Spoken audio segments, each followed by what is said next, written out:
Tonight, the South African Health Ministry is concerned about the recent spike in malaria cases, particularly in already malaria-prone areas. More than 7,400 cases have been recorded between January and October this year. 17% of those contracted locally and the rest outside of the country. So what's driving this and how should the public respond? Let's hear from Foster Mohale, who speaks for the Department of Health. Foster, good evening to you and thank you very much for your time. Just share with us geographically where this is all happening and which areas are more prone. Good evening to you and good evening to your listeners, and thanks for this opportunity. Let me start by reiterating our call as government that we urge all travelers to endemic areas or high malaria risk areas to take precautionary measures in order to avoid further infections of this malaria disease, since we are now in a malaria season. But in terms of the numbers, as you correctly pointed out, that between January and October, we've recorded 7,400 cases, of which 17% of these were locally acquired, meaning that about 83% of the cases that we've recorded so far were imported cases, meaning that people were infected while they were out of the country. And the majority of these cases were recorded in Limpopo, Mpumalanga, and KZN, together with Gauteng, because the three provinces, except Gauteng, they are bordering with countries like Mozambique and Zimbabwe.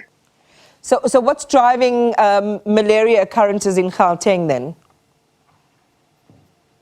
Gauteng is precisely because of people, when they enter the country, they don't stop in these provinces of Mpumalanga, KZN, and Limpopo. The others, they go up to Gauteng. That's why Gauteng has recorded a lot of numbers, even more than KZN, precisely because of cross-border. So people, they are distant to Gauteng, so they just pass through Limpopo, Mpumalanga, and KZN. Their destination is in Gauteng as compared to other provinces. Foster, you've told us that summer marks the start of the malaria season in South Africa because you've got increased rainfall and higher temperatures. You've also said people should take preventative measures. What preventative measures can they take?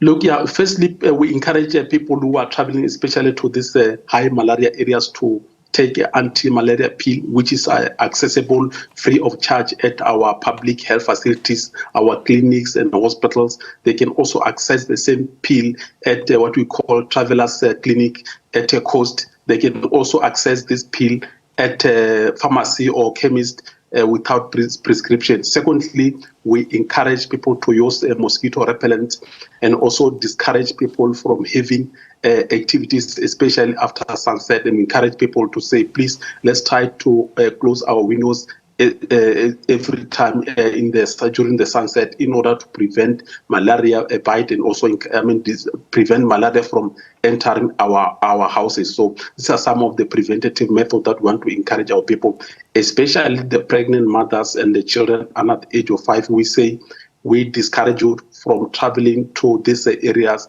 because they are at a vulnerable risk as compared to the general public.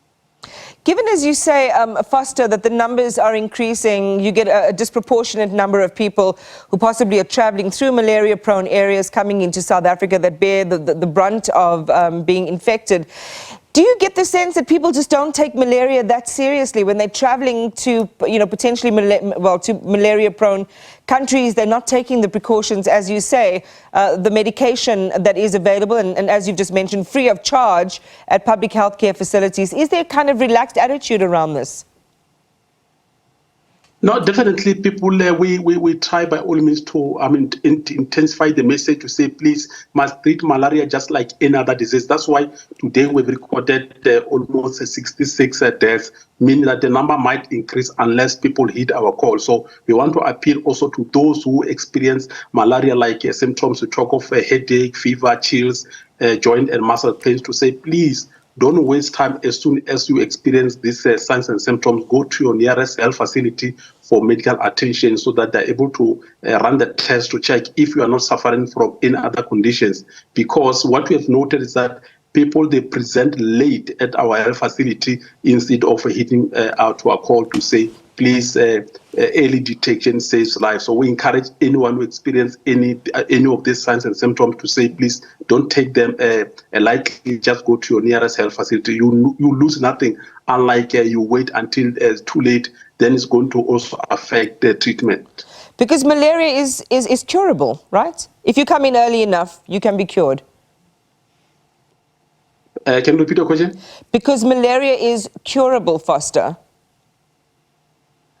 But the network is very bad. I'm not sure if it's on my side or on your side. But our message is. Well, let's try again, Foster. Sorry, just in the public interest. As you've said, yes. It is preventable. You've also shared yes. what those symptoms are. But the other thing the public yes. needs to know is if you come in quickly, malaria is curable. Yes, we can confirm that malaria is a deadly disease, but the good thing is that it's preventable and a curable disease.